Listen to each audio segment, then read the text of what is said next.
We think, all of us present, that one of our region's most urgent challenges is our continuing challenge with homelessness. I want to set a little bit of a context. This is not a new crisis, a new challenge and a new crisis. Homelessness was a crisis before the pandemic, and it impacted people of color disproportionately. The numbers are stark, and when we talk about numbers tonight, let's all remember that we're talking about people. These are neighbors, these can be family members, these are friends, these are members of our community. 12,000 people without stable housing in the last one night count, a point in time count. More than 5,200 completely unsheltered, living in tents, cars, abandoned buildings, other places that we are not, we don't define as a place, a safe place to live. 15% of homelessness are indigenous people, but our indigenous brothers and sisters only make up about 1% of the general population. 25% of those who identified as homeless are Black, yet we represent only 7% of the population. The origins of our crisis have been in developing for a long period of time. Things like skyrocketing housing costs, incomes that don't rise in tandem with expenses, structural and systemic racism, evictions, which hit Black and indigenous people the hardest. 60 to 65% of people are homeless due to poverty. 21% are still employed, struggling with homelessness. 35% may have behavioral health issues. Significant percentages are escaping domestic violence. We have an acute shortage of affordable housing. The region lost well over 100,000 units of affordable housing, and we're not building enough to replace the loss. Low-income people are rent housing cost burden. 60% of their income on housing. That's not sustainable. A McKinsey study from a couple years ago suggested that solving all this would take between $450 million and $1 billion per year. Housing and services. We work in a close partnership with the King County Bar Association, and in 2018, they found that 52% of evictions filings that were filed in the courthouse were against people of color. Black tenants experience eviction at a rate 4.5 times that would be expected based on their demographics.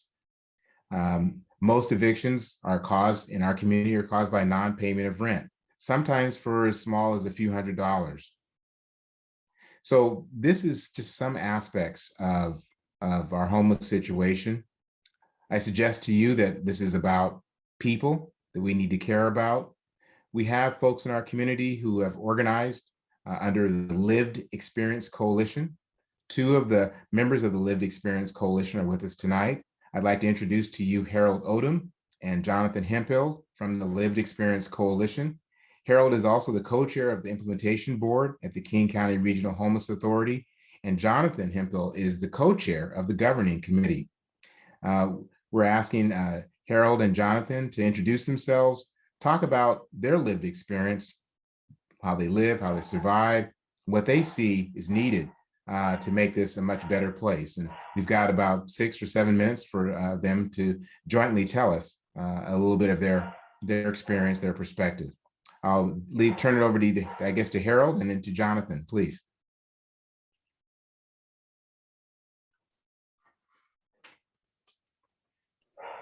Thank you, Gordon. My name is Harold Odom. I'm with the Lived Experience Coalition and also a co-chair of the Regional Homeless Authority. I'd like to start off with just a little context. The Lived Experience mission statement.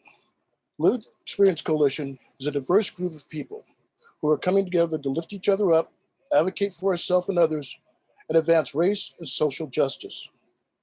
We work beyond oppressive structures by unifying our voice and efforts to dismantle multi-system barriers impacting people who are experiencing homelessness and involvement in the criminal justice system, face unmet health needs, and are fleeing violence or emotional, psychological victimization. Did I experience all that in homelessness? No. But for 10 years, I was fighting a system that was broken. And let me just preface by saying, my love for the United Way will never be unmet. and Reach, and a couple other providers. They went beyond their scope. But with that said, we need to start the narrative of stop blaming the homeless for being homeless. Homelessness is a result of systems failure.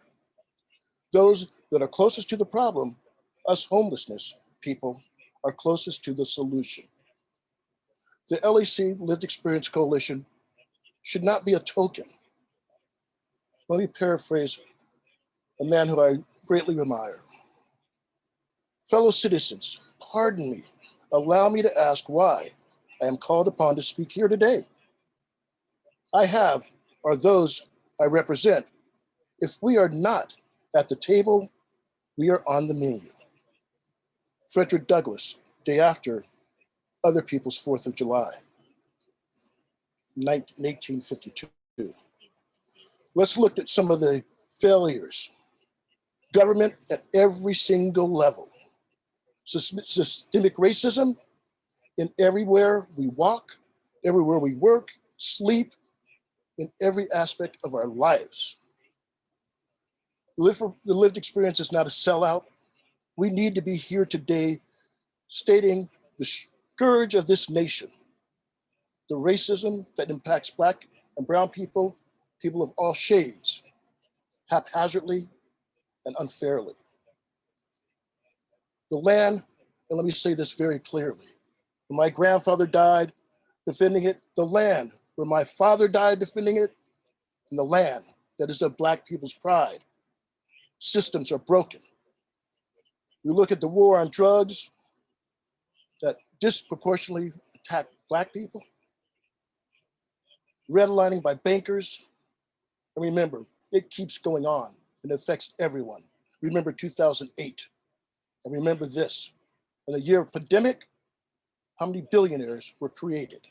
The greed of money and the lack of the human right that is housing that's been turned over. I think that was my bell. But remember, we need to invest in education, invest in a housing stock, and we need to give big tomorrow to all agencies. Give big. Jonathan? Thank you, Harold. Jonathan? Oh, I think you're still muted, Jonathan. There you go. Welcome. Sorry. Thank you. Welcome. Thank you for having me. My name is Jonathan Hemphill, and I am the president of the Youth Action Board of King County, one of the co-chairs along with the brother here, Ed Prince of the New King County Regional Homeless Authority, and a member of the Lived Experience Coalition. I want to thank United Way for having us here today. My colleague Harold Odom has done a good job of giving you the mission statement and really laying it down. And so I just want to hammer it home and set the tone for today's discussion. 33% of people in Washington are poor or low income. A total of 2.5 million residents, 48% of children, 787,000, 39% of women, 1.4 million, 55% of Black people, and over 595,000 Latinx people, and most shockingly, 1.5 million white people at 32%. I state these statistics because I want to set the foundation for this conversation. With the reality that poverty and likewise housing instability is not a distant problem that will never reach us or just another subject of documentaries or special, nor is it simply a minority that has made bad decisions.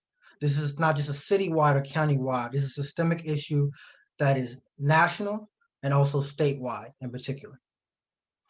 This is an issue that we cannot solve in King County by sweeping away people out of sight to ease our minds, or with the criminal justice response in any capacity, because this is not an issue simply rooted in the life actions of individuals, but multi-generational social and economic marginalization, a lack of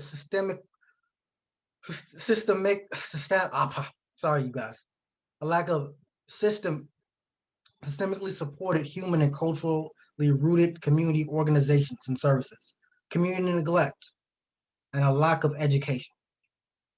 and most importantly, continued policy violence.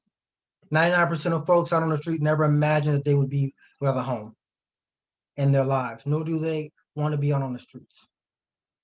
They want to be in stable housing with a job or career as recognized productive community members in their cities. They do not want the constant chaos that comes with looking for a safe place to sleep outside. They want peace. They do not want the humiliation that comes with having to beg for change as outcasts in their own neighborhoods. They want the love of being recognized as part of their community. We as a Lived Experience Coalition do not want our people suffering out on the streets. We want our people at home healed. We have dedicated every day to consistently bringing system transformation, racial equity, and healing. And we as the LSC have been integral and a part of spearheading the systems change that you see here today, from policy advocacy for this new regional homeless authority, to helping to design and architect it, and to fighting institutionally in the grassroots and inside government for seats at the table. We have brought everything that we have to the table to make change. And I think that this is coming to fruition within a theory of change. But herein lies the problem, that the people closest to the solution are farthest from the resources and power to implement the change to solve it. Right. And so I make a call today of courage to recognize that as the closest to the solution, but farthest away from the resources and power, that we collectively shift in our current model of how we think and how we do things to a model where those with lived experience are the leaders at the table of the system and at the seat of discussions. And I don't want to go over time here, brother, but I just want to say that in my time as an advocate, in my time doing this work, I know that the results speak for themselves, that people will lived experience when they are at the table and when they are driving the solution, the crisis ends and the problem is solved. So thank you again, United Way. And if anyone would like to know any more about the Lived Experience Coalition or anything that me and Harold has talked about, please feel free to contact us at info@wearelac.org. Thank you. Thank you, Jonathan, and thank you, Harold. So appropriate setting of the context and getting some insights into the experience of those who are currently homeless or have recently been homeless or are struggling with homelessness. And we're going to restart my video. There we go. We've got a little gremlins at work here. So thank you very much. And we're going to hear more from Harold and Jonathan a bit later in this conversation. I want to turn now to our panelists, three powerful panelists who will rise to the challenge of a courageous, candid conversation, as Harold and Jonathan have asked for us to have. We're here to talk about how the pandemic has exacerbated an already urgent situation. What have we learned in this past 13, 14 months? How do we move forward in a post-COVID world that we all aspire for? And then later we'll hear from one of my colleagues at United Way who does work in the community with regard to addressing homelessness. So introducing you for tonight's panel, Mark Dones. We welcome Mark Dones back to Seattle. They are the CEO of the Regional Housing Authority. Mark just started officially a few days ago. So welcome, Mark. Many of us know that Mark was working well before the official start date. Mark helped design the Regional Housing Authority, which they now lead. So they have a chance to implement, bring to fruition something they designed. Before coming to King County to lead the organization, Mark was the executive director at the National Innovation Service, where they worked on transforming governmental systems to become more equitable. They advocated to give people who have experienced homelessness a bigger voice into solving this challenge. Mark has worked across government and agencies to transform the national conversation about housing. We are thrilled to have Mark part of our community. Patty Hayes is the director of Seattle King County Public Health. one of the largest health departments in the country, serving over 2.2 million residents. Patty has overseen the county's COVID-19 response, for which we are very grateful. Along with the county executive, Dow Constantine, Patty has declared racism a public health crisis. Patty has more than 30 years of experience in public health and policy.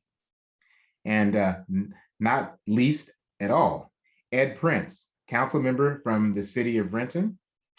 Ed was first elected to Renton City Council in 2011 and co-chairs the King County Regional Homeless Authority Governing Committee. Ed is also the executive director of the Washington State Commission on African American Affairs and also serves as president of the Sound Cities Association, which represents the cities in King County other than Seattle and King County government. So I want to give our panelists an opportunity to provide their perspective on these issues and set the stage for our conversation. And we'll start with Mark Dones. Thanks, Gordon. And thank you to the United Way for having us and for hosting this important conversation. I will be succinct. I think we have a lot of time to dive into some important conversation tonight. I think, like, you know, the thing that I've been saying since I was appointed to this position over and over and over again is that government is actually only what we choose to do together. Like, that's what government is, right? It actually is no less complicated and no more complicated, right? Like, it's just a collective choice. And that's really cool. That's the great thing about democracy. And it's also quite harrowing, right? Like, really difficult stuff to pull off making a choice together. But what I want to sort of lean into in this moment, sort of post-pandemic, is that here we have an opportunity to fundamentally choose differently, right? We have seen inside the pandemic how brutal the systems that we have engineered over the last 200 years are, and we have seen who they harm, right? And to the points raised so importantly by Harold and Jonathan, they harm people of color, right? They harm LGBT folks, particularly trans folks. And they do that because they were designed to do that, right? Like, that is the problem with our systems at the fundamental level. And so the opportunity in front of us as a region is actually quite significant, right? But what that means is that we have to be laser focused on crafting solutions, and that those solutions have to be fundamentally oriented not towards how do we shuffle the deck chairs, how do we sort of reinvent something, but how do we reimagine what it is we're trying to do. And one of the things that I'm really excited about is the opportunity to do that work at a granular level in a sub-regional way, community by community, building up towards, right, what we collectively undertake. And I want to be really clear, right, that, like, solutions, when we talk in this space about homelessness, solutions are housing, right? Like, we need to be really, really clear that, like, it is not a solution to build out more and more complicated service arrays that never end in housing. We have to be focused on what actually is at the endpoint of that arc, and the endpoint of that arc is stably housed permanently. And the last thing that I really just want to say as we sort of are at the outset here is that I really look forward to being able to have this conversation with this clarity and with this candor, right? Not just tonight, but for the coming years. I think that one of the things that is, again, really troubling about democracy, but ultimately really fun, is that we don't all agree. And that doesn't have to be the end of a conversation. And in fact, in a healthy democracy, it is always just the beginning. Thanks, Gordon. Wow. All right. Thank you for the specificity and the passion. Patty Hayes, we're here to talk about homelessness and housing in the pandemic. So why is it important to have somebody from public health, to have a public health perspective in this conversation? Well, let me join Mark and just thank United Way. I feel just extremely privileged to be in space with you all tonight and to really speak from the foundation of good health and well-being, which is housing and having a home. In my view, stable housing for all of our folks in King County is a matter of equity and social justice. And why is public health needing to be here? Because we see every day the poor health outcomes and the consequences of homelessness in our work and in our data that we have. Chronic instability and the frequent chaos of life that comes with unstable housing or living on the streets causes enormous barriers to health access. And we've seen, in my career, I've seen it for so many years, and so agree with the laser focus and the outline that Mark just outlined.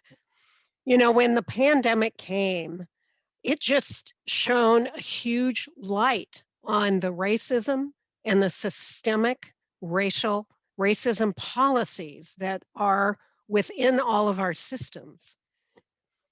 And so as we're looking at the implications of getting through this pandemic and how we come out the other end, the ability to raise up and actually do systems in a different way, to have it community driven, that is one of the reasons why I did the racism as a public health crisis call to action with Executive Constantine last summer.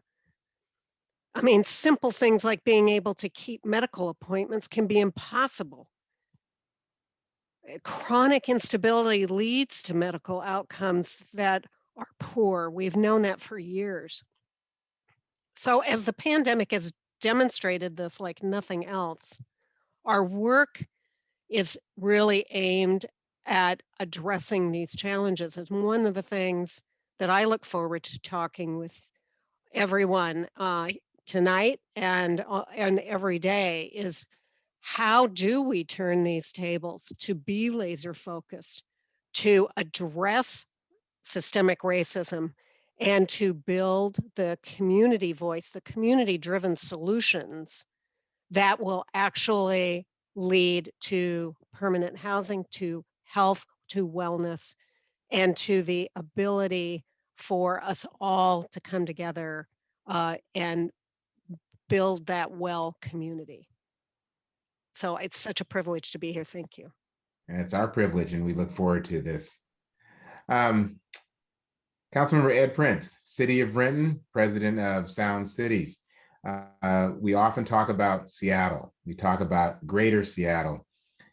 We exist in a region, and you know well that there are a significant number of people who do not live in Seattle, and their experiences in one of the other cities like Renton. So help us understand what's on your mind and your heart, both from Renton perspective as well as the Sound Cities as we get into this conversation. Thank you so much, Gordon, and I want to thank the United Way for putting this together. I'm honored to be on this august panel of leaders talking about one of the most important issues in this region. I want to touch on something that Mark said earlier. When you look at the region as a whole, and the Sound Cities Association represents 38 cities, 1 million people, you look at this issue and the sub-regional planning aspect of what we're going to do as the King County Regional Homelessness Authority is so vitally important, because the homelessness issue is not a one-size-fits-all issue. There are complexities to it. And often when we see people who complain or castigate the homeless, they look at it as a one-size-fits-all issue. The issues that happen in Renton are different than the issues that happen in Auburn or Redmond or even our neighbor Kent and Tukwila. And so to me, it's going to be important in order to be successful to find out what we can do to help those cities on the individual basis deal with this issue so that it can come together as a region. Thank you, Ed. We've talked a bit in the introductory comments about how the pandemic has worsened existing aspects of structural and systemic racism. So I'd like to start the panel with knowing that we have this problem. It's gotten worse, but we want to be about laser focused on finding a way out of this crisis, improving the situation when it comes to homelessness. So can each of you tell me one priority that you can think of that's solution oriented around addressing the racism that exists and contributes to the disparity of homelessness? And I'll start with Mark. Thanks, Gordon. I think that I'm fortunate in this aspect to have done quite a bit of the foundational research around racism and homelessness.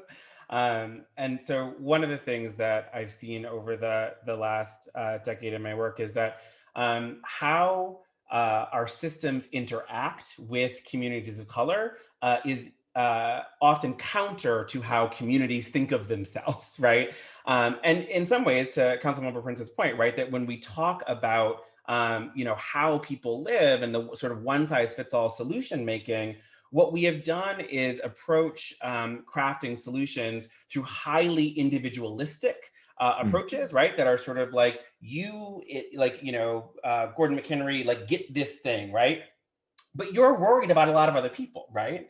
And it exists in a networked reality that is not accounted for inside how we are structuring our interventions.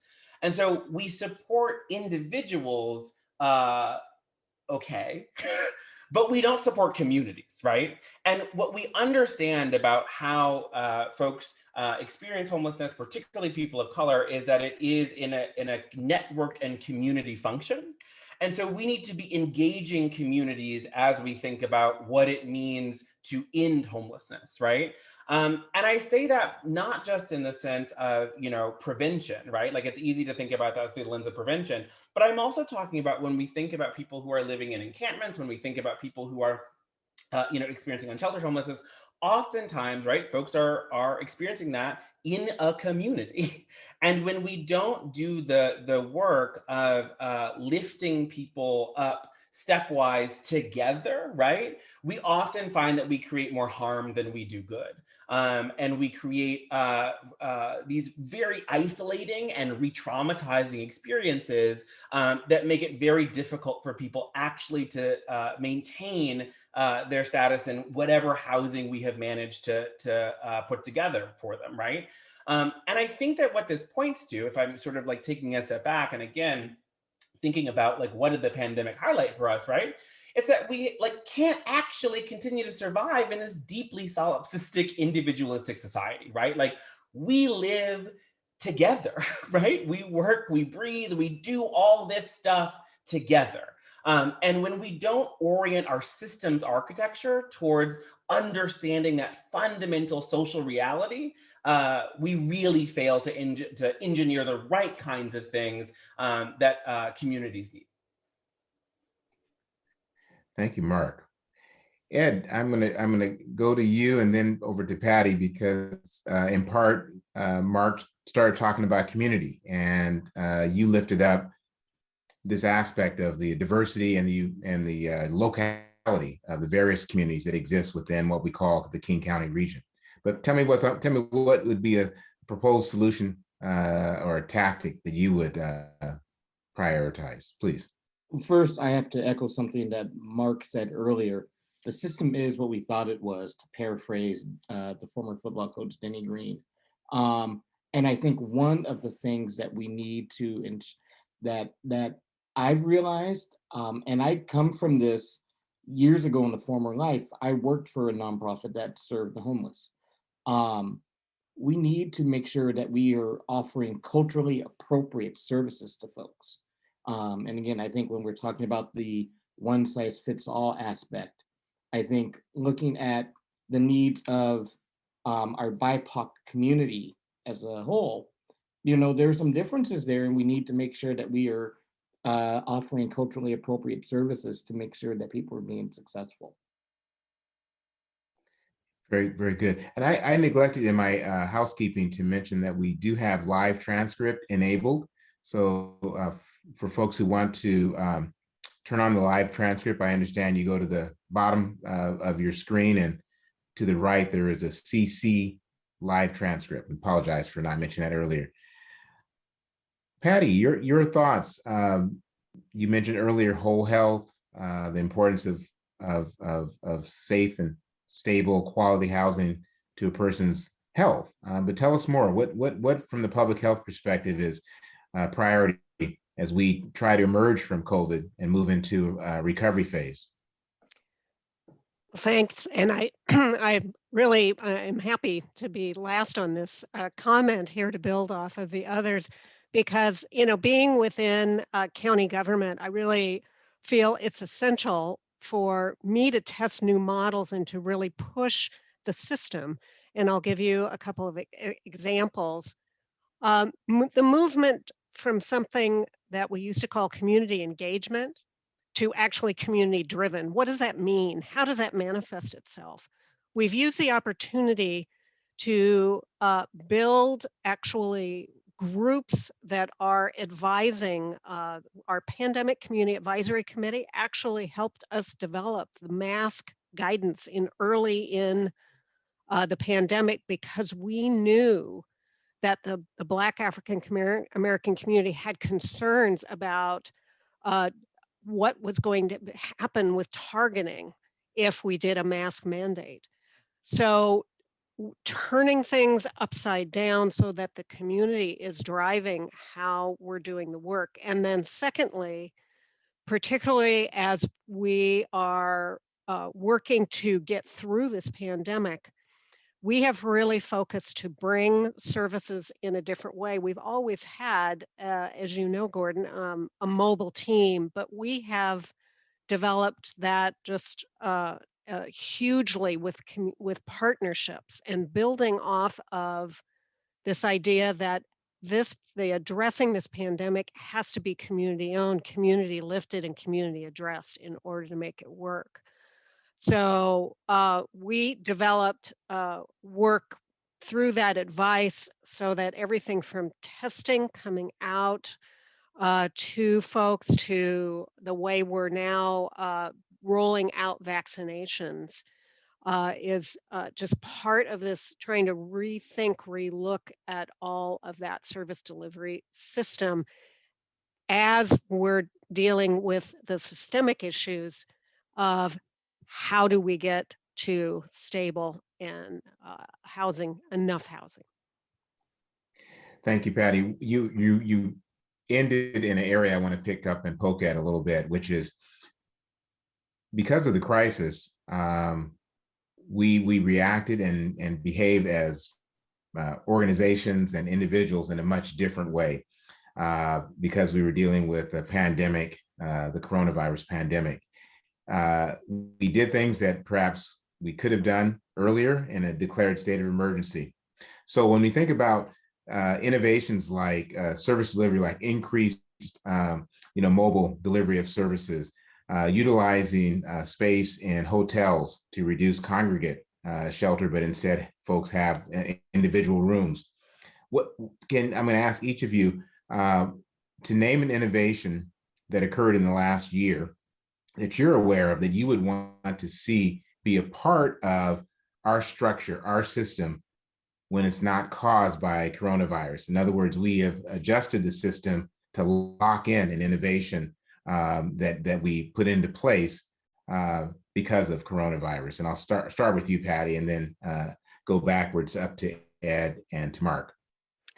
Sure, and there's so many on the top of my mind. I'll try and just focus here. I think one of the things that I really want to continue is the change that we've made to actually contract with and pay community-based organizations from the communities of color to help shape what Ed said, of culturally and linguistically appropriate.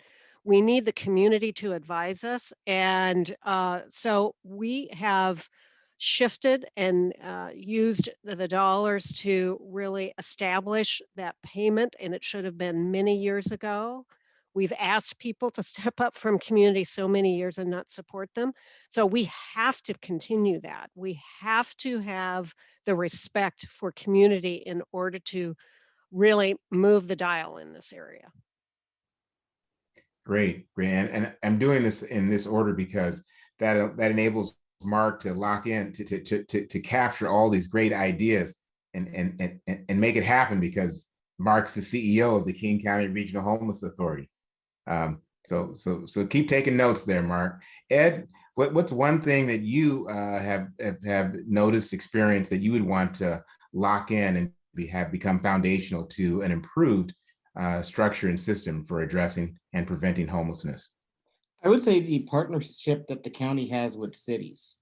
And I will give a shout out to one of our panelists today, Patty. The weekly calls or biweekly calls that you've been doing with city leaders on COVID-19 have been really, really informative and essential. I think before this pandemic, we were really siloed, and so being able to have that partnership where we're able to talk to each other, be in partnership with each other, strategize together, exchange information in a way where there's not, oh, hey, you did this thing to us, I'm upset about it, so I'm going to come to you. But it's in a way where we're able to have a conversation, sit down, have a conversation, exchange information, and be in partnership. I think that is the one thing that, as I look at coming out of this pandemic, I hope that we continue. Great, great. Mark, you bring perspective beyond King County region, and you help design the organization that you're now leading.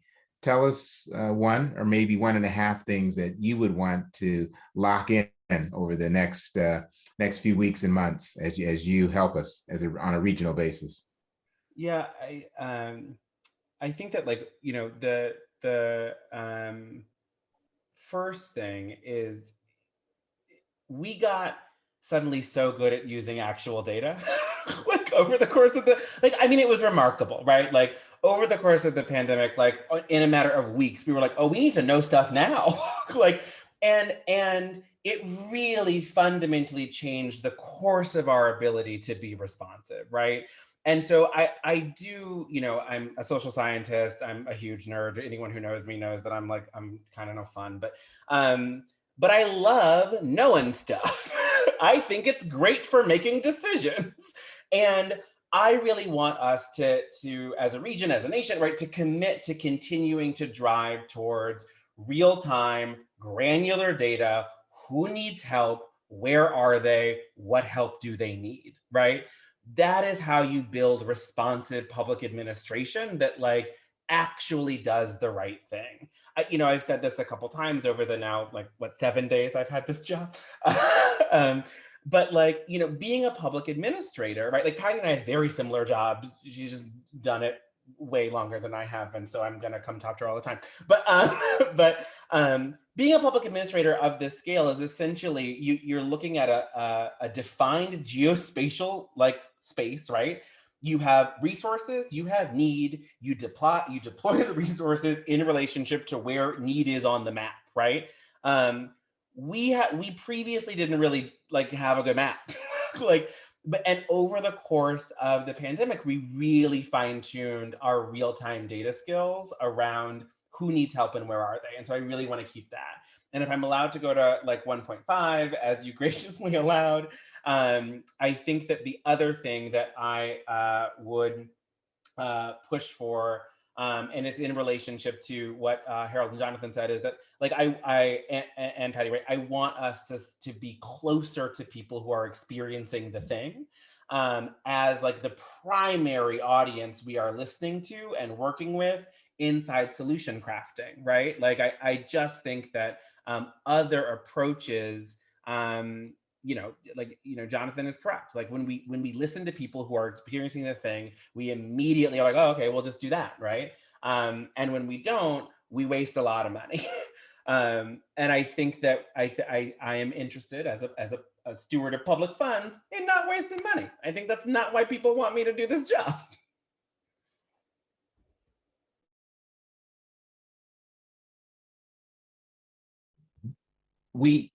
I'm going to poke at one question, and Patty can choose whether to pick it up or not, is this idea of relationships. So we have data, we have information, we know who people are. Maybe there's ways in which they identify, I need some help.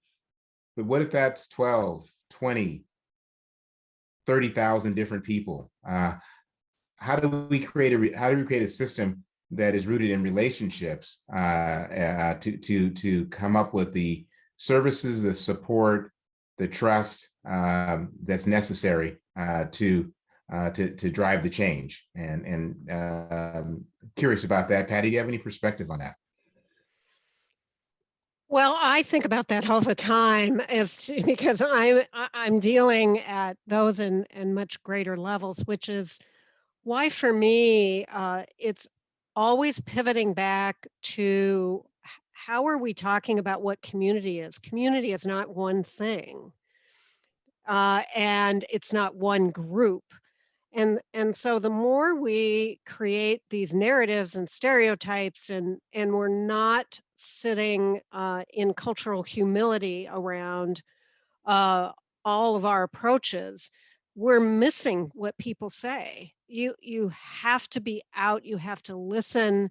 That's why it's important for me and to get my team to really be at the community table.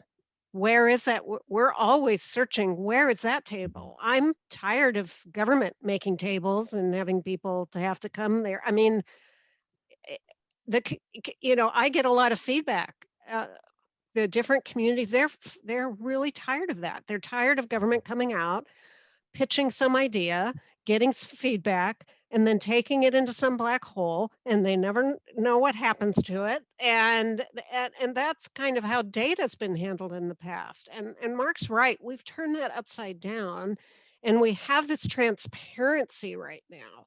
So, for example, what our data team does is we get feedback about the data, and then we're there to help answer the question, well, how do you want to use the data? What do you need? And then how do we help that to go to that place rather than sitting back and doing some interpretation that totally misses the community's point? So there's all of these touch points that for me are really important. We have to grow them. It has to be the goal of how we present and are present. We're talking tonight about a very complex and complicated situation issue, because it's about people, and it's about people who have been oppressed, have been struggled, have been marginalized. We heard from folks with lived experience about some of their frustrations. You've mentioned community members who are frustrated. We have general folks who have a high degree of frustration. I perceive it shows up sometimes in policies that are implemented that are using enforcement techniques to get people to move along, to not shelter or habitate in public spaces. The city of Seattle has the potentiality of voters voting on a charter amendment called Compassion Seattle. I think Mark and Ed may be a little constrained from directly addressing matters that are on the ballot because of their, and maybe Patty also because of their position. But I know people in this audience want to get some. How do we deal with the frustration? How do we keep it solution focused? What about policies that use civil or criminal enforcement? What about the Compassion Seattle? Do you folks have some thoughts on that? Are these effective ways, potentially effective ways to address homelessness as we come out of the pandemic? Ed, did I see you ready to? So Gordon, I won't directly talk about Compassion Seattle, but what I will say is that what you're seeing from some cities in a way is a overcorrection from what they've been hearing from their residents. And I have to admit it, as a government official, I think some of this is our fault. I think we waited too long to get serious about dealing with this crisis. Mm. You know, I remember having a conversation with folks 5 or 6 years ago and being like, hey, you know, this thing is coming. And if you look, you know, even we've always had a homelessness issue, you know, that's not new, but the depth and breadth of it has grown since the Great Recession. And I remember saying to colleagues, hey, this thing's coming and we need to get together with the people in our communities, including people who have lived experience, and figure out how to fix it. And so I think some of what we're seeing, you know, is residents who are upset that their government's taking too long to deal with this issue. And so I think you're seeing a little bit of an overcorrection, although I think what you're seeing in some communities are things that they think are the right things for their community. And since I don't live in those communities, I can't say if it's right or wrong, but I do think that we're seeing, I remember having a conversation with someone and they were saying, a resident constituent of mine, and they're like, look, I'm compassionate, I understand this, but you guys don't do something about this, more and more people are going to become hard-hearted towards the homeless. And I think that is what we're starting to see. And that makes me sad because any one of us at any point in time could be homeless. You know, we're a medical bill, a family tragedy, anything away from that happening to us. And we wouldn't want people to look at us hard-heartedly. So I do. I think part of this is an overcorrection, and it's the fault of us in government for taking too long to really acknowledge the depth and breadth of this problem. Ed, I appreciate your candor and thank you. Mark? Yeah, I would love to build off that. Like, and I will not offer comment on any ballot initiative. I want to be clear about that. I do have that limitation. But you know, one, like I fortunately or not fortunately, I have been talking in public for a long time, and so many people know what I think about a lot of things. And you know, I don't support any measure that looks like it criminalizes the like folks for experiencing homelessness, right? Like I'm very clear on that. That is my position. I agree with Ed, though, that what we often see is people feel like they're trying to do something, right? Like, and so much of what I have said about, you know, what I would like to talk with the communities in our region about is, what are you trying to get done with this, right? Like, and I, similar to Ed, right? I don't live there, so I don't actually know what it is you think you're going to get done with this ordinance. But I want to know what it is. What problem are you trying to solve? Because my job as a public administrator is to come up with other strategies, right? And to help you brainstorm about what are the other ways that you might be able to get to where you're going that don't involve criminalization as a methodology. And I want to be really clear about why criminalization as a method, particularly given the like who we are talking about is troubling, right? Is we're talking about a population that is majority, again, folks of color. It is majority LGBTQ folks. It is majority the family homelessness picture is majority single women with kids, right? We're talking about marginalized identities and populations who I simply do not see police involvement being a primary vector to attaching successfully to, again, a solution. And I think we need to be mindful of that when we say, right, that, like, you know, if we're using police as the vehicle of moving something out here, I do want us to think about, okay, but who, like, to interact with who? And I want us to be real clear-eyed about that conversation. The other thing that I think is true when we have this conversation about, you know, sort of what criminalization ordinances do or do not do is, like, again, I think that we have to be really, really focused on what actually, like, the solution, right, is housing, right? And so how does energy or resources that then gets wrapped around the deployment of these ordinances, how could it actually have been particularly or potentially better deployed inside the development of, like, housing solutions or housing type solutions, I should say.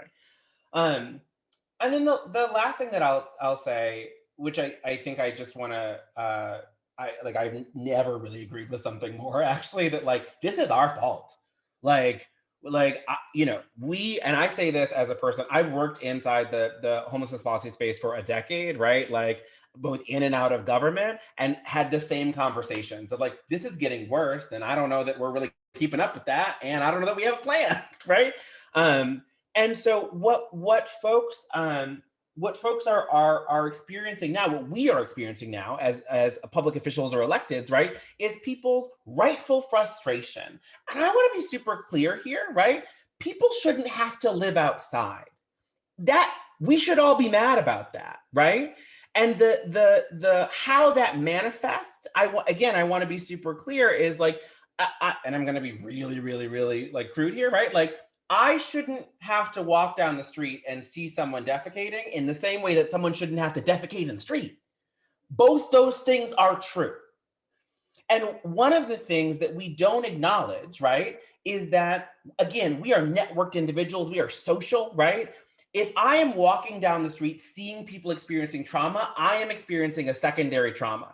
And we can do all we want to suppress that, to pretend it's not happening, to look the other way, right? But if I came along and measured your galvanic skin responses, if I looked at your heart rate, if I measured your breathing, right? Like if I looked at your pupil dilation, you are experiencing stress, right? And when that starts to tick over and over and over again, the anger and the frustration that comes out of that is actually natural. And the question that we have to answer as a community is, how do we put some guardrails around that anger to be angry about the right thing together? Mm-hmm. Mm-hmm. Sorry to interrupt, Gordon. Lisa Yeah. would like to know what proposal for criminalization is being referred to.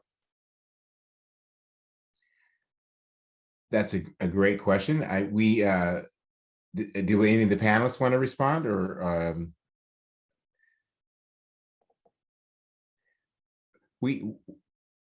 the reference is that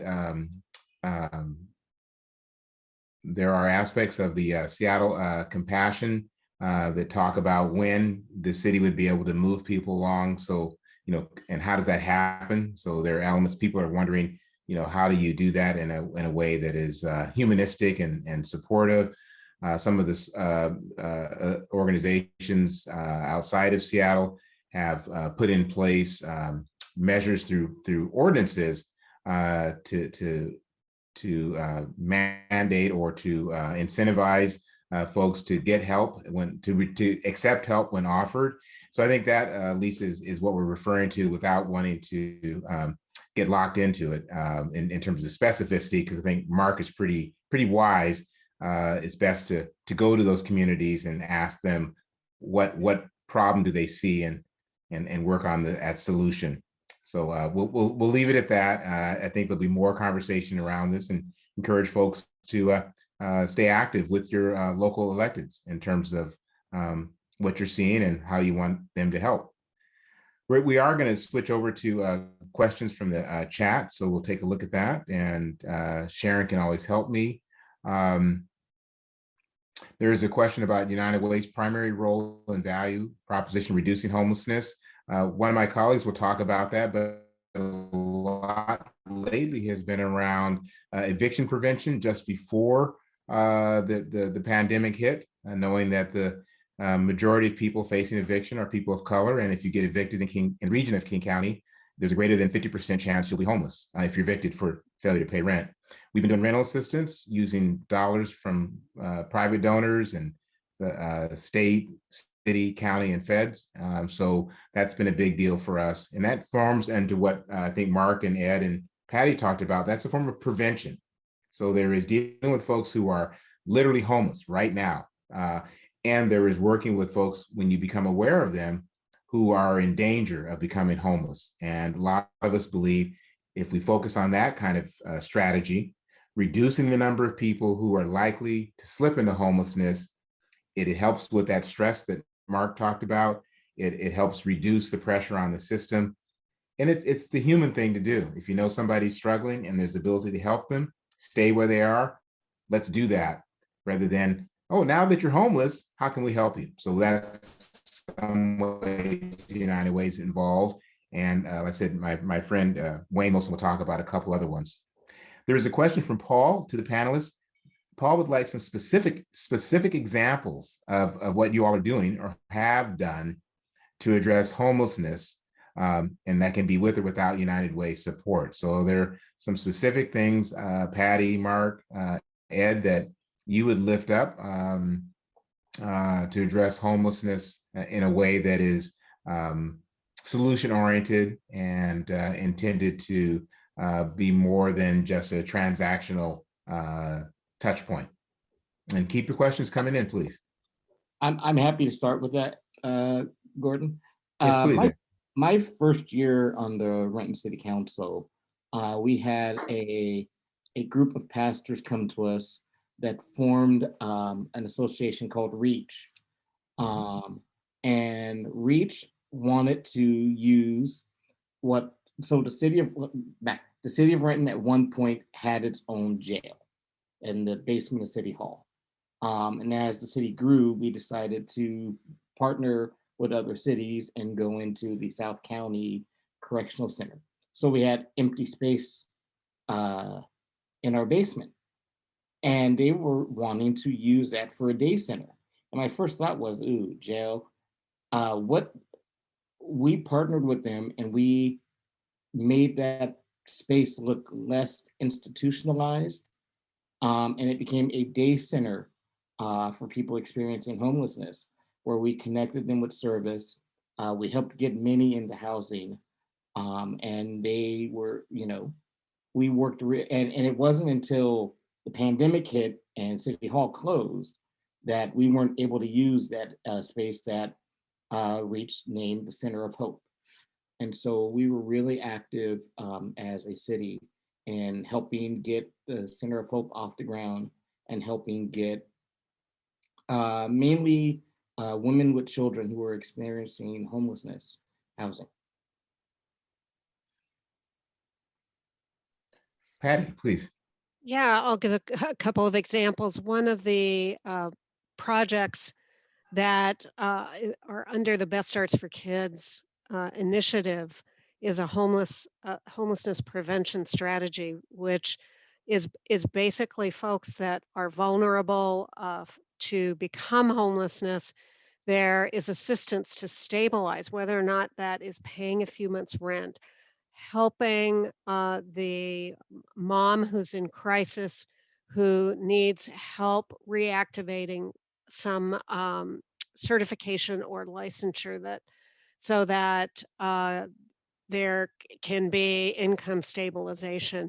The program's been extremely successful in avoiding people falling into homelessness, and you can see that in the implementation report that the county has on the website. Secondly, we've redesigned our maternal child health programs. And one of the things that I'll call out is the partnership we've developed with Mary's Place. When mom and kiddos are having medical problems that can't be stabilized, or there's a new child that has special needs, there's the stress and the amount of effort that needs to take place so that the transition can be successful. So we actually deployed our teams to Mary's Place so that we could follow the mom from, say, the hospital right to the spot so that they could get the support they need, so the stress could come down, they could find that way, and the support systems to make the next step. These all sound very small, but they're so important, and they're meeting folks where they're at and what they need, rather than defining that through a healthcare system that is not a positive experience for folks. I mean, I have enough trouble with the healthcare system. And I'm a nurse. So these are important steps. I really appreciate that, Patty, and helping us remember to to approach this from the sense of, a humanistic approach. There is a question. It's a long one, but I'm sorry. Can I yeah, add one go thing? ahead. Yeah. I forgot one thing, and it popped in my head while Patty was talking. Before the state legislature passed a source of income discrimination law, the city of Renton passed one because we had mothers with children come to us because there was a large apartment complex in the city that decided that they were no longer going to accept Section 8 housing. Mhm. And essentially, because at that time, the waiting list to get another house was extremely long, we had residents that were de facto being thrown into homelessness because we had ownership change in the apartment complex. And they decided, nope, we're not going to take Section 8. And so we, as a council, really decided to come together and pass a source of income discrimination ordinance where it doesn't matter, the phrase we use, it doesn't matter what color your money is, it will be welcomed in the city of Renton no matter what. Mhm. Great. Excellent. Thank you for that, that example and that action. That's important. There is a question heading your way, Mark, about how do we make, even with the sub-regional approach, how do you weave a regional one? But before we get to that question, a person asked about the challenge that there are small landlords who are active in providing housing for folks who have limited income or maybe been formerly homeless, but this person feels like they get demonized by government, that city councils and others put in place restrictions and constraints that actually limit their ability to provide rent to folks who have been challenged with homelessness. And want to see if anyone wants to address that. And do you see that? And okay, Mark. That is a problem. Like, and I won't, again, I'm not going to comment on any specific count, but that's a problem, right? Like, they're in a lot of policymaking around sort of landlord tenant engagement. There has not been, I believe, sufficient delineation between like large corporate landlords versus like I rent my downstairs unit, right? Those are different. And I think that like in my role, right, like my role, I don't oversee any of those things, but my role is to advocate for housing, right, and housing production and housing affordability. And so I do think it is actually really important that we actually begin to have that policy conversation that disaggregates, right? Like what we are talking about, the rules for large corporate landlords versus the rules for the sort of quote unquote mom and pop landlords, right? I also want to really highlight that, like, to Ed's point earlier about like things we see coming and are just like, is anybody going to deal with this, right? Like increasingly, the sort of mom and pop landlord demographic is our elderly, and that is retirement. And like, and so when we do sort of lump some broad policy approaches to what it means to be a landlord, we're actually not accounting for that like real fact, right? That like, and this has been a controversial point inside the eviction moratoriums. And I'm not saying the eviction moratoriums were bad things. I want to be super clear about that, right? Like eviction moratorium, good. But we did not do the legwork to say, what does this actually mean for everybody, right? We like there are large corporate landlords. It's like, yeah, babe, you got the money and we're in a bit of a bind. So like, this is where we're at, right? But for other folks, that was not the case. And we were not doing, again, the policy analysis up front to say, some people are gonna then need assistance, right? And we need to figure out how we're going to manage the disbursement of the creation and disbursement of a fund that's going to provide that assistance. And so I do want us to be having that conversation with nuance, because it actually is critical, right? Like as we think about what it means to create a housing, an affordable housing ecosystem, right? That we actually want to online more sort of mom and pop small landlords, right? That's a good thing. It's part of a healthy community that is like approaching sort of self-sufficiency on some key indices. And so what that looks like then in terms of like how we create the support requires a necessary level of sophistication in the conversation that we're having. And so in my role, you will see me advocating for that sophistication. Great, great. I think my producer has going to help me with a question from the field. Is that Yeah, correct? yes. Panelist Betsy would like to know how you would advise we respond to friends and family who are not compassionate to those experiencing homelessness. Do you think a collective mind shift is possible? Let's go to nurse and director Patty Hayes, who we would hope has some sense of how to help people with their empathy and their compassion. You know, I think working with your own family is always really challenging, I will say. But I think that I believe that it is possible to have our society become a more compassionate and empathetic people. Right now, we are so locked into blame and finding the enemy that it's hard to see the way through. I think we all have to sit in just the humility of listening. And as Mark said, pull apart to get what's the issue? What are we trying to solve? What is the trauma?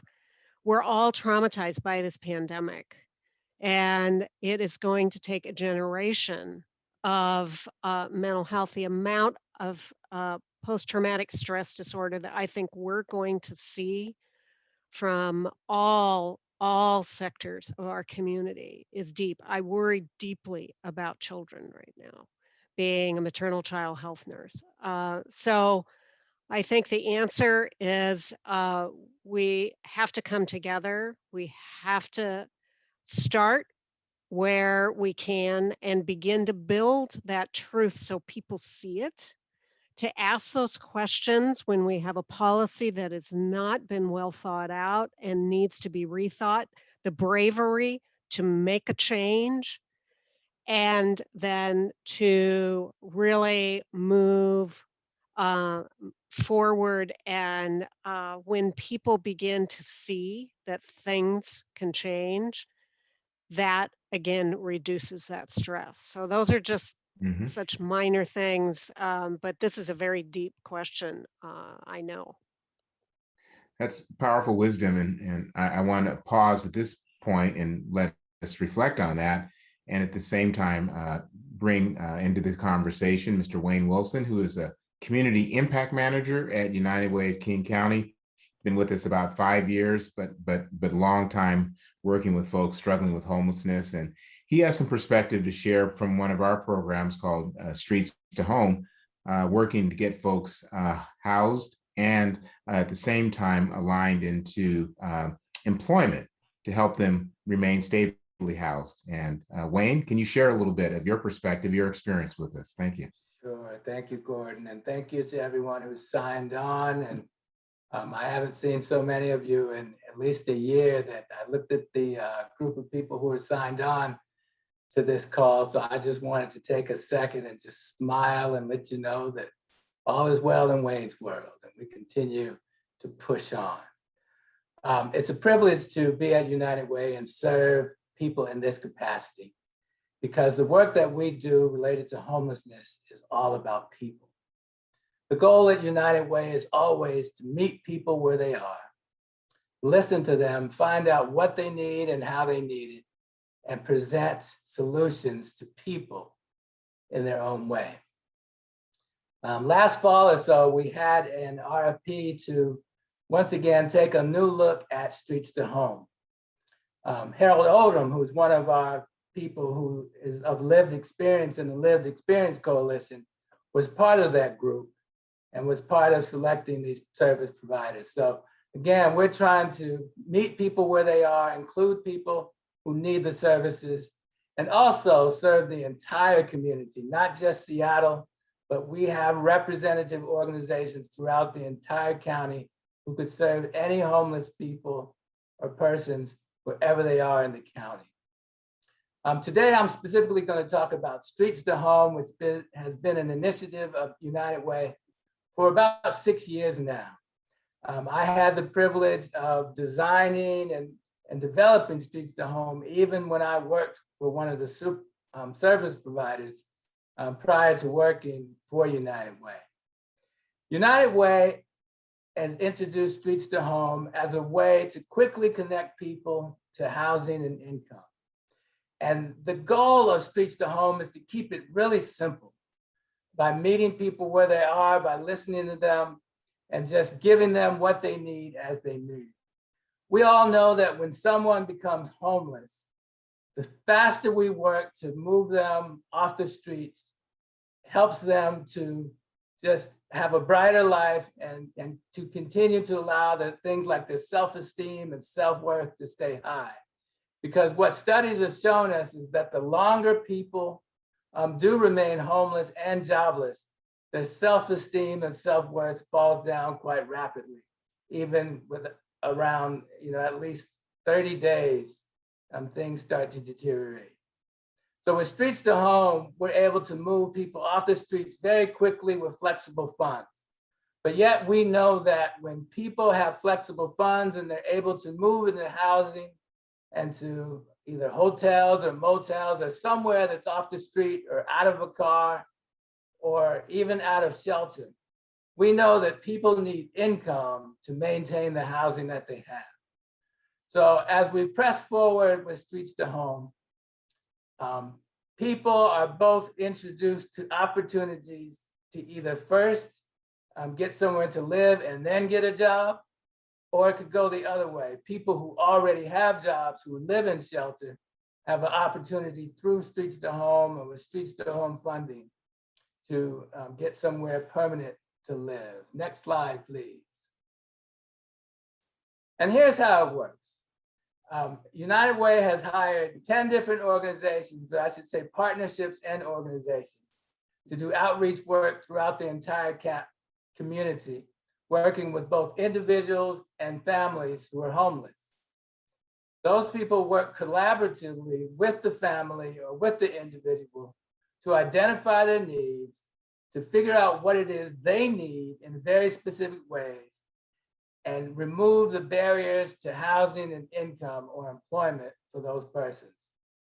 When the person is ready to move into housing once again, United Way provides them with flexible dollars that are used to do exactly that, to move into permanent housing and to have a place where people can call home, to lay their heads each and every night and not worry any longer about where they're gonna live or whether or not it's gonna be taken away from them.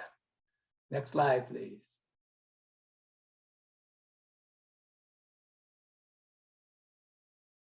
So last year with Streets to Home, we've continued to have great success. Nearly 2,000 people moved into housing with Streets to Home, and 77% were people of color. 96.4% of those people, after we checked, were still in that housing 6 months after. And in addition to those people housed, over 700 people were connected to jobs. And if you think of last year, that was a very difficult thing to do because at the same time, there were many people, thousands of people who were losing their jobs.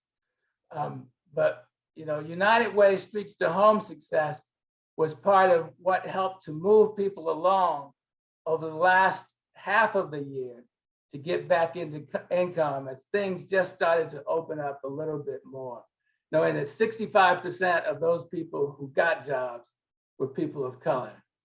The greatest thing we like about Streets to Home is that we believe that we're on the edge of greatness when it comes to Streets to Home, because as things open more, as things are relaxed, we see it, if you turn on the news every day, you'll find that companies are now looking for people.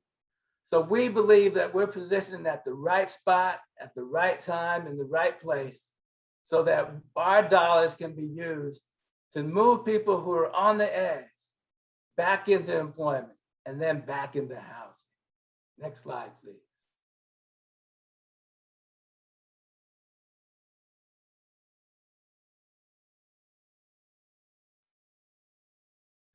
So with Streets to Home, again, Streets to Home is all about people, meeting people where they are, helping people to become the persons who they want to be. Let me give you a quick example of how Streets to Home worked just last January. One of our outreach teams went out and met a family, the Smith family, a family of 5 who was homeless and jobless and living in their car. The reason they got there was twofold. One, they lost their jobs because of the COVID pandemic. And 2, the place that they were temporarily staying became very violent. And so they figured they were better off living in their car, which is a very sad occasion for them. In the meantime, our outreach workers were able to connect with them. They were able to help them find a new job, which again, raised their income. And when they were ready in a short amount of time, because 2 incomes can help someone save very quickly to get some of the money to move in housing. But what Streets to Home does, it gives you the remaining dollars that you need to move into housing, using those flexible funds, reducing the barriers, talking to landlords. And in this case, the organization was able to talk to the landlord and help the people identify somewhere safe and secure to live. So in summary, Streets to Home is all about people, meeting people where they are, helping them to identify their needs, giving them what they need to become successful again, and doing what I always say is the most important thing about Streets to Home, is that once they get housing, once they get a job, once people are able to stand on their own, they can reach that point as each and every one of us on this call can do. That's to live our lives no longer in a system, no longer being counted, no longer being stared at, no longer being the other, but being who you are. In my case, Wayne Wilson, being Wayne Wilson, having the opportunity to be in my house, having a key of my own, and walking in my house each and every day, having the opportunity to be safe and secure and with the people that I choose to be with, however I feel to be with it. Now, we have identified during this pilot stage in the latest version of Streets to Home that we believe that the average cost per person for Streets to Home is about $2,500 to help a person first get employment and then help them pay those basic fees to get into housing. So we want you to consider, for those of you, we just want you to consider giving $2,500 to the United Way. And for those of you who might want to go in a different route, we know that we have Change Makers, which is $100 a month or $1,200 a year to help our homelessness work. Again, this work is done by providers around the county. So we just need people to lean in, to do their best, to do a little bit more so that we can move forward together, as Mark and others have said. This work is all about being together, because together we can be one community, we can be one county, we can be one society, all who have a home, all who have safety, and all who have security. Those 3 things that all of us want, that all of us need, and that all of us should be able to expect in this day and age. As Mark said, it is not usual. Come on. It is not usual for people to be sleeping out on the street. And we should be ashamed of that. So as one who is ashamed, we shall press on and do something different and give our dollars to United Way, that with those dollars, we shall continue to have and help people to have homes, to help students do well in school because now they have a home, and for families to use those homes to be financially stable. It's a privilege to talk to you on behalf of United Way, and it's a pleasure that you welcome me into your home on this evening. Thank you very much, and have a wonderful evening. Thank you, Wayne. Really appreciate you providing us with some important information. I think responding to some questions about, give us some specific examples of programs that work. We really appreciate that. And I think challenging all of us. A person wiser than me said, all humans want to be seen, they want to be heard, they want to be loved. And you're reminding us of that fundamental reality of humanity. And thank you for doing that. We're going to bring this conversation to a close and ask our panelists to just give us some final thoughts from their perspective. I do note in the chat that there are folks from across this county and wondering, how are we going to solve homelessness in Snoqualmie Valley? How are we going to solve homelessness in Auburn? How are we going to solve homelessness in the north part of Seattle, on the border to Snohomish County? So perhaps as you're wrapping up, please give us some thoughts. Can we do this on a regional basis? Can we be effective throughout the urban, suburban, and rural parts of King County? Can we be effective in reaching folks who have been marginalized, who have been oppressed, who have, as a young man reminding me, not just a lived experience, but have a living experience of dealing with homelessness? I'll start with Patty and then go to Ed, and Mark will bring us home. Patty. Well, let me start by thanking you again, and so grateful to United Way and my wonderful other panelists to be here tonight and to discuss this. I think that we started out with the statement that this is the time to come together as a community and figure it out together. And we have to keep the vision and keep moving forward and not be stopped. Don't let anything be in our way. It's like riding a bike. If you're riding a bike and you look at the potholes, you're going to fall into them. But if you keep your eye on the road and where you're going, you will get to your destination. So I'm excited to be on this destination with everybody tonight. And thank you again. Gordon, thank you. Thank you, United Way, for this. This time flew by. It like really flew by. Yes, I think we can do it together because I believe, it's going to be hard, but I believe we can do hard things. But I think one of the key elements in that is going to be not placing blame, and what you see is there are times, and I will, for my brethren that are outside of the city of Seattle, oh, we don't want to be Seattle.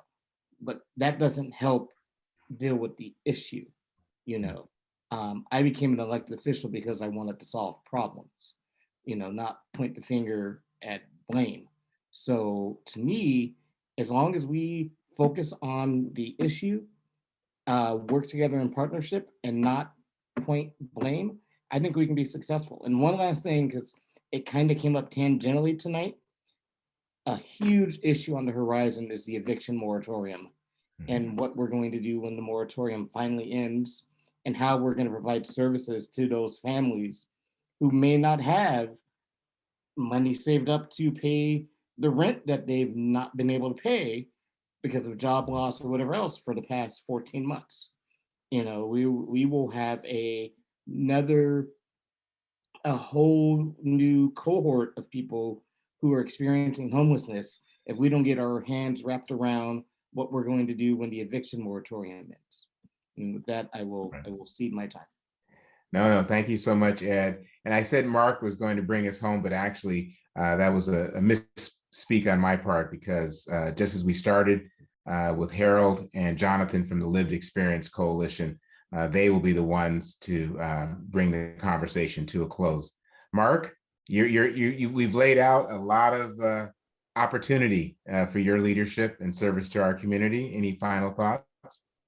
Yeah, two things. I'll try to be brief, although brevity is never my strong suit. One is that I agree with Ed. Like, I have worked in policy for the amount of time that I have. I sought the role as an appointed official overseeing this system because I want to solve problems, right? Like, and I think that actually, like, that has to be our mindset every day. We get up and we solve more problems.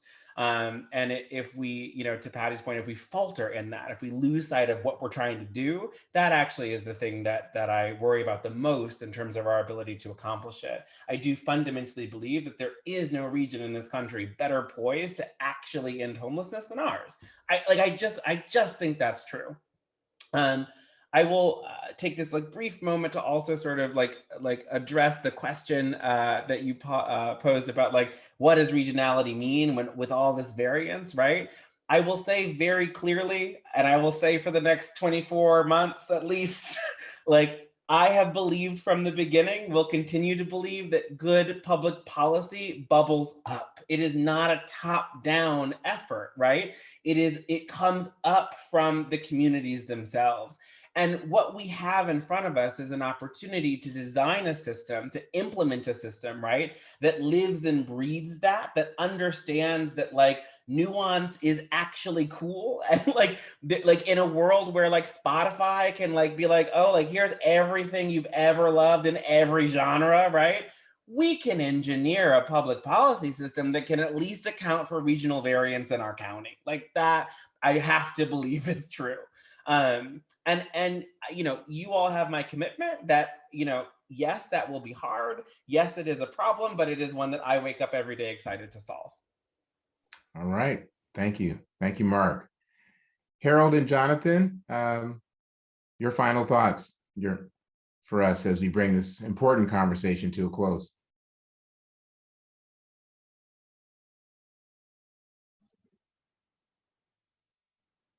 Looks like Jonathan, you want to go first, please?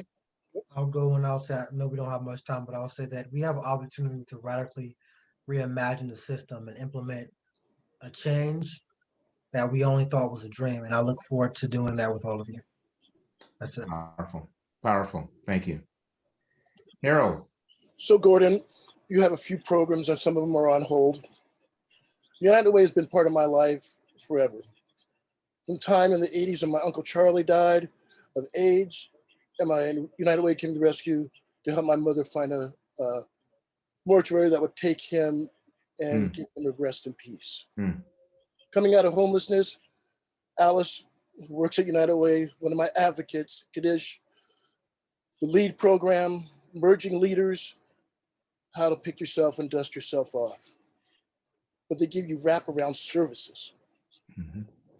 What I don't hear is, yes, you go down that road, you keep on that narrow path, but if you fall off that horse, you better have somebody with a Band-Aid or a splint or something to help you. Wraparound services. People cannot just go out there, jump off, be on their own. We need to invest in wraparound services and demand that from our service providers. United Way got me into a position at the city and I thrived. But I had services, people to fall back on. And I met you, Lived Experience Coalition, and oh, what a jump that was. Mental health, I have it. I have insecurities about who I am. I go to therapy once a week because homelessness does that to you. People look at you in a certain way. Black like me is a threat to somebody. It's not a threat to me or my friends. They don't get to know me first. I have a dog that's my best friend. And where I go, she goes. I had another dog, where I went, he went. We were not homeless for 9.5 years together. The level of people who kept me going is astonishing. But wraparound service is the key. All the theories and all the pie in the skies, if you do not have people to be there, to catch people 6 months down the road, when they have those imposter syndromes coming up. The lived experience is there, and we want you to be there too. We demand a seat at the table because our voices are powerful. We have the experience, and we have clawed out of this system. We have thrown the systems that are broken, the service providers who are broken are just all lip service. We know them, and we won't go to them. Neither will those people on the street. 30% of homeless people will not go to shelter because it's dirty. Women get raped, men get beat up, children are scared. Fix that, Okay. fix that, and then you might have some success. All right. I am honored by the panelists who chose to participate with us.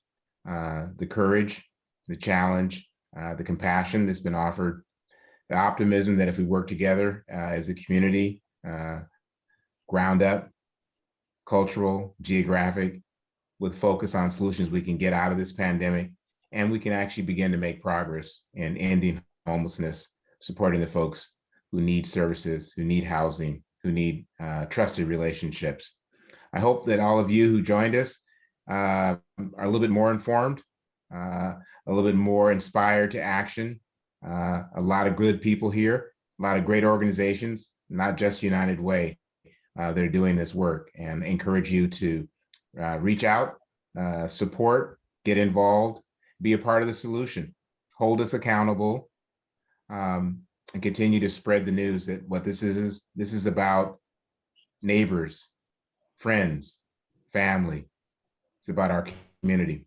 I end my messages with stay strong, stay safe, stay well. If you haven't been vaccinated, or if you're not fully vaccinated, please get vaccinated. Do it tomorrow, do it the next day. Look forward to seeing you in better days. Thank you all. There may be a survey coming. If the survey pops up, please fill it out. We want to keep doing these kind of having these kind of conversations, and your feedback is important to us. So thanks again. Thank you all. Thank you, Gordon. Thank you for having us. Thanks, everybody. Thank you for having me.